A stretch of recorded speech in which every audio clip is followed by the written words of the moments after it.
Acknowledge your strengths, acknowledge your looks. You know where you want to go, and also know what you're worth. And I know I'm not worth background.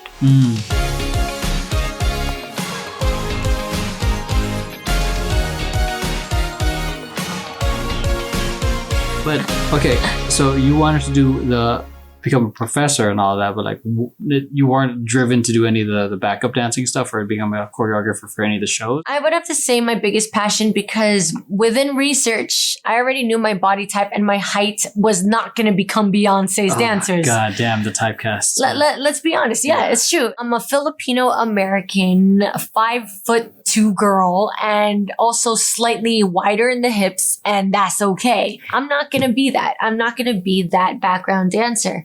However, my biggest goal was to hit Disney, was to hit Nickelodeon, was to hit some of those stages or theme parks. And because I knew that was my look, and I was definitely okay with. And at the end of the day, I didn't see myself as a background dancer. If I were to choose, if you asked me who would you choose to be your background dancer, it would be Aliyah. Ooh, rest in peace. Yeah, rest in peace, Aliyah, because it was because of her message, because of her style. And but yes, I would say if you look at her dancers from Are You That Somebody or Try Again, it was definitely people who were her same body type. It was her height. And I will admit to that. But that would be the artist I would love to work with, because it was all grooves at the end of the day. Right. And it felt good. And her music made me feel good. Yeah. Rather than wanting to be a dancer for somebody that I'm like, yo, I don't relate to your music. Why would I try? Yeah. It's true. And so, but I know I relate to Disney because that is my childhood. I relate to Nickelodeon because I'm just goofy like that. But I know I look like that kid, and I'm okay with that. And so I want to tell dancers that acknowledge your strengths, acknowledge your looks. You know where you want to go, and also know what you're worth. And I know I'm not worth background. Did you kind of struggle accepting that, or were you just I know, or did you already acknowledge it?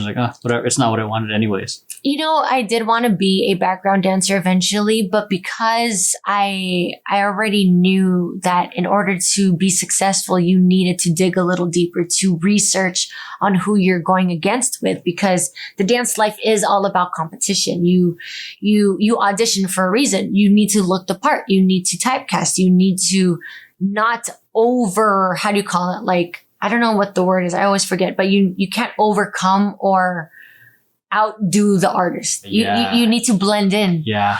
And I'm I can't do that. That's true. I can't do that because no one looks like me. No one, I'm not the original typecast. And I'm very blessed to be a part of Go-To Talent Agency, that I know that I do fall somewhere. I know I categorize in a roster somewhere, but I want to go beyond that. I'm thankful for Go-To, and I'm thankful for that journey that they have been giving me. But at the end of the day, it is your worth, and it is what you provide and what you can cater to whoever relates to you. And that is worth more than being any background. Yeah, that's a lot of fire advice for people who are aspiring to go into the whole dance industry or dance scene. And yeah, even now, I almost feel like the dance industry is, because at the time we're recording this, it's 2021. Dance industry is fucking practically in its last legs. Yeah. Huge studios are getting closed. A lot of our friends from Disney and Universal getting laid off. Yeah. So it's at this point, it's really tough industry to get in. It is. And I will say this, that's one of the reasons why I created this podcast recently for Art, Essential or Not. And I wanted to hear different artists or it doesn't even have to be artists. Maybe it's entrepreneurs or business people that did art in the past. And I don't want to be biased. I do want to know their stories of do you think that art is essential or not? And there's no right or wrong. I love knowing their stories, and it's not just their stories, it's a new stage. It's for once, instead of because naturally dance is a voice. It's their way to express. But dancers were always known to be background, but you realize that each of those dancers that are dancing behind Janet Jackson, behind Christina, behind Chris Brown, they have their own lived experiences themselves. There's a reason why they got there. There's a reason why they wanted to get there. And those are the stories that I love digging into, because those stories are the ones that really inspire people. It's not yes, the celebrity does add credibility. I will say that, but the journey is more. Yeah. At the end of the day, a lot of people, especially with art, if people often see the end product for a lot of art in general, the end of a Netflix movie you watched is the end result of a final product of art. The building you're in is the end result of an architect putting together along with the contractors and whatnot. The end performance from a musician is, a performance on the Super Bowl or the song is the final product.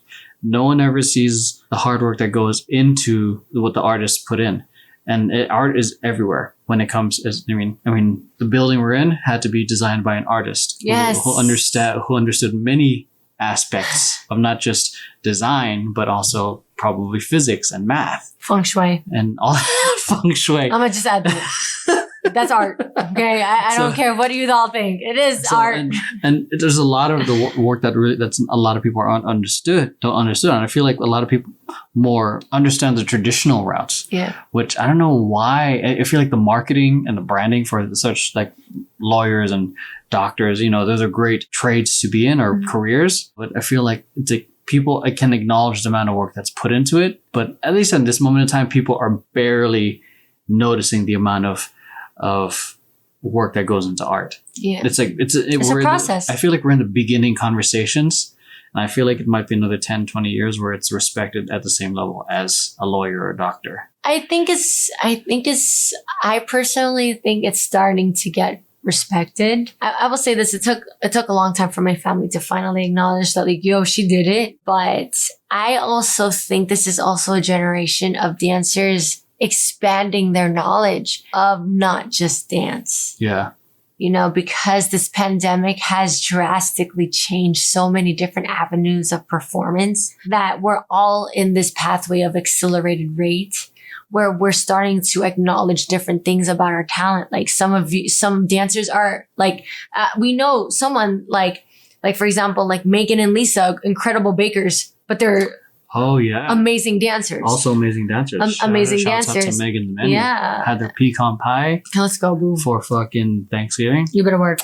Yeah. Make sure you go check it out. It's like that. Like, also dancers like Emroy are videographers and content creators. My husband and I are all of a sudden on to finances. It's crazy where dancers are still striving for the passions, on top of that adding a different hustle, which they know will benefit also in the long run. Yeah. It's blessing. It really is.